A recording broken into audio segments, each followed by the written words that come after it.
सुखारथिरश्वानिवयन्न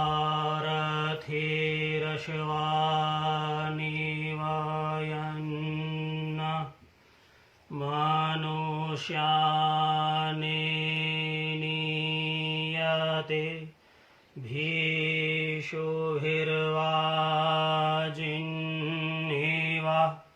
हृत्प्रतिष्ठन् जजीरन् जविष्ठम् तन्मे मनः शिवसङ्कल्पमस्तु तन्मे मनः शिवसङ्कल्पमस्तु तन्मे मनः शिवसङ्कल्पमस्तु।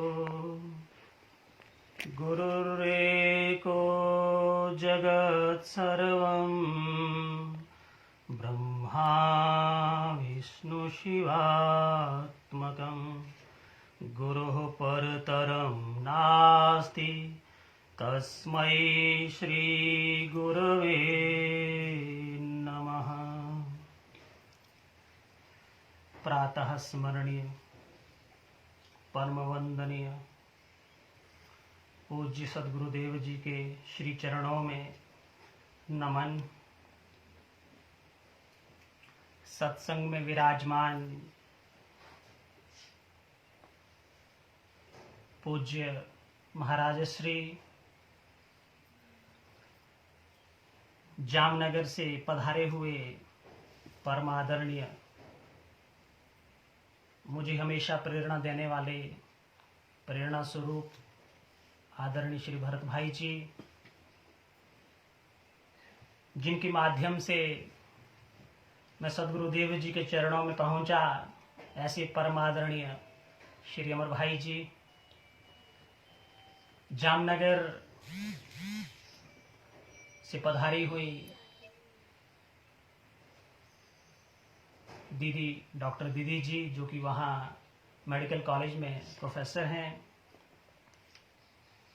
आश्रम की सेवा में नित्य संलग्न सबको प्रेरणा देने वाले आदरणीय श्री रमेश भाई जी, जिनके निमित्त इस गृहस्थ के बीच में, उनके घर के बीच में यह सत्संग का आयोजन हो रहा है।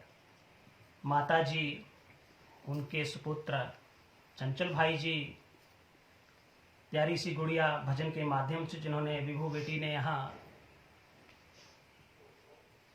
भजन गाया, भजन मंडली के हमारे बंटू भाई जी, आश्रम से पधारे हुए आचार्य व विद्यार्थीगण, इस सत्संग में विराजमान भक्तिमती माताओं, प्रिय सत्संग प्रेमियों व भगवत प्रेमियों, आप सभी को प्रणाम करता हुआ हम लोग पूज्य गुरुदेव जी की कृपा से यहाँ सत्संग श्रवण के लिए आए हुए हैं।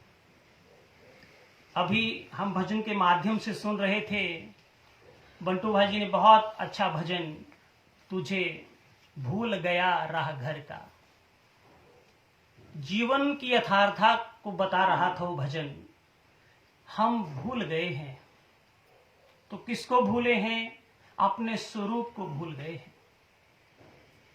जब कुछ न था तो खुदा था, और जब कुछ न होगा तो भी खुदा होगा। मुझको तो मारा इस मेरी मैंने, और जब ये मैं न होगा तो खुदा होगा। बस हम इस अपनी मैं में, और वो मैं किस चीज का है प्रभु? शरीर का, और कुछ नहीं। उस शरीर का मैं है जो एक दिन निश्चित रूप से छूट जाएगा। सुबह का सूरज हंसते देखा, दोपहर की मस्त जवानी, शाम आई तो बुढ़ापा रोते देखा, और रात को खत्म कहानी। हमारे जीवन की कहानी भी निश्चित है, खत्म होगी।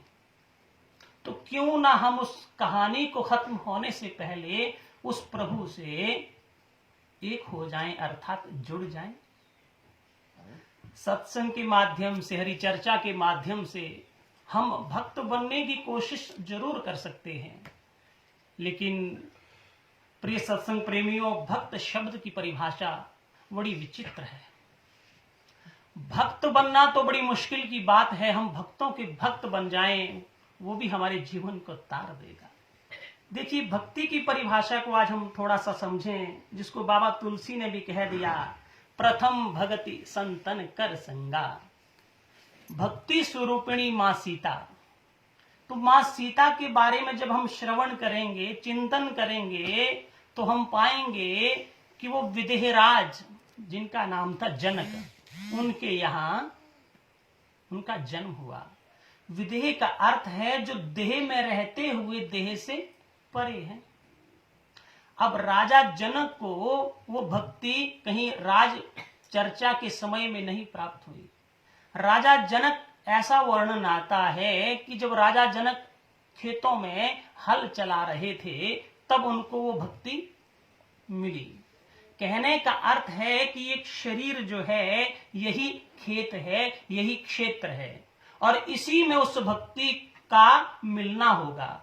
और जब वह भक्ति हमारे जीवन में मिलेगी तो निश्चित रूप से हम भक्त बन जाएंगे, यानी परमात्मा से जुड़ जाएंगे। नहीं तो वर्तमान स्थिति में हम अभी उस परमात्मा से या कहीं अपने स्वरूप से विभक्त हैं। तो वहां भक्ति की, जो राजा जनक को भक्ति की प्राप्ति हुई, तो हमारे जीवन में भी इस तरह की भक्ति यदि आए तो हमारा जीवन जो है वो चरितार्थ हो सकता है। एक छोटा सा उदाहरण हम समझने की कोशिश करेंगे। उस उदाहरण के माध्यम से, एक संत थे। संत इस तरह के थे कि उनको, क्योंकि संतों का तो गुण धर्म है, उस सबको अपना स्वरूप मानते हैं। तो संत, किसी ने कह दिया तुम ये काम करो तो उसका काम भी कर दिया, किसी दूसरे ने कहा तुम ये काम करो तो उसका काम भी कर दिया। तो उनके घर वालों ने बोला कि ये जो लड़का है ना, ये दूसरों का तो काम करता है, इसको देखते हैं, अपने घर का भी काम करता नहीं करता है। तो कहते वो खेतों में लगा दिया कि तुम ये काम देखो। वो संत देखने लगे, उन खेतों को देखने लगे, और अचानक एक दिन बहुत क्या आ गया, बाढ़ आ गई। वो वहीं पर डटे हुए अपने काम को करने के लिए, और ठीक उसी समय में क्या, उसी क्षेत्र के दूसरे लोग क्या कर रहे थे, एक यज्ञ कर रहे थे, और यज्ञ में एक आहुति देनी थी, और आहुति थी मनुष्य की। मनुष्य की आहुति देनी थी, और मनुष्य की आहुति देने के लिए और कोई मिला नहीं। जो व्यक्ति उन्होंने ढूंढ रखा था, निश्चित रूप से उसको तो डर था, वो डर के मारे भाग गया, और कोई ना दिखा, और ये दिख गए। तो कहा चलो। तो उन्होंने कहा कहां चलना है, कुछ नहीं, चल दिए। तो उन्होंने कह दिया कि अब तुम्हारी बलि लगने वाली है। तो संत ने कहा अच्छा कोई बात नहीं, मां के नाम की बलि लगने वाली है, बलि लगा दो। तो वहां जब बलि लगने लगी तो वो जो संत थे वो अपने ध्यान में मग्न हो गए। और जिस मां के नाम की हम दुहाई देते हैं, हमारे समाज में, हमारे गांव में हमारी कुल देवी होते हैं, हमारे कुल देवता होते हैं, तो वो कुल देवी जिस नाम से बलि लगने वाली थी वो स्वयं प्रकट हुई, और प्रकट होकर के जो बलि दे रहे थे, वहां कहानी में वर्णन आता कि उनकी ही उसने बलि ले ली।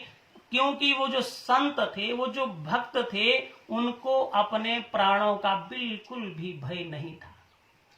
प्राणों का बिल्कुल भी भय नहीं था, वो अपनी भक्ति में लीन थे, और वो बलि भी उनका कुछ नहीं बिगाड़ पाई।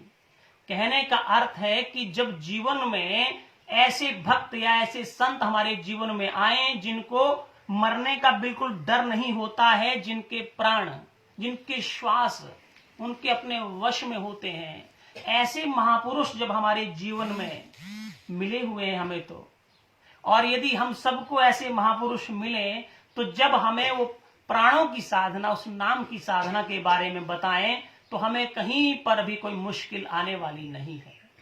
ऐसे महापुरुषों के संसर्ग में हम अपने जीवन को लगाएं, तो निश्चित रूप से वो भक्ति की जो परिभाषा है, जिसको आजकल के दौर में हम लोग कुछ अलग अलग परिभाषाओं से बांधते हैं, भक्त का अर्थ गीता में भगवान भी समझा रहे हैं। तो क्या समझा रहे हैं?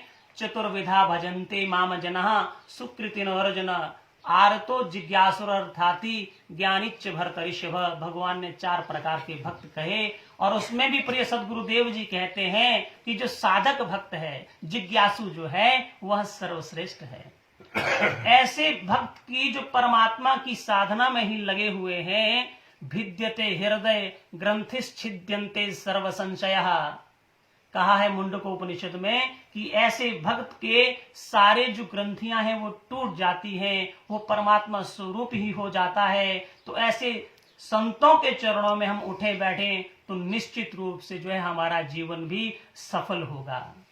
और संतों के चरणों में क्यों उठे बैठे? क्योंकि संतों के चरणों में जब हम एक कदम भी चलते हैं तो 1000 क्या कई हजार उस यज्ञ का फल हो जाता उन संतों के चरणों में जाने से। तो इस तरह से संतों के चरणों में जाएं, हम सेवा करें और अपने जीवन को पुण्य करें, कृतार्थ बनाएं। और जो हमारे जीवन का जो परम लक्ष्य है प्रभु, उस परमात्मा से जुड़ना, उस परमात्मा से एकाग्र होना, उस लक्ष्य को प्राप्त करें। नहीं तो ऐसे ही है, अरब खरब लो संपदा, उदय अस्त लो राज। तुलसी जो निज मरण है तो कौन आवे काज। अरब खरब कमा लें, कुछ नहीं हाथ आने वाला। और उदय अस्त, जब से ये सृष्टि चली है, जब तक ये चली तब तक भी राजा बन जाएं, आखिर हाथ में तो कुछ नहीं आएगा। इसलिए कह दिया कोई साथ चलने वाला नहीं है। साथ चलेगा तो हमारा जो अपना किया हुआ भजन चलेगा, साथ चलेगा तो संतों की कृपा चलेगी, साथ चलेगा तो भगवत भजन चलेगा। इन्हीं शब्दों को बोलता हुआ अपनी इस वाणी को पूज्य सदगुरुदेव जी के चरणों में समर्पित करता हूँ। बोलिए श्री सच्चिदानंद भगवान की, श्री सदगुरुदेव महाराज।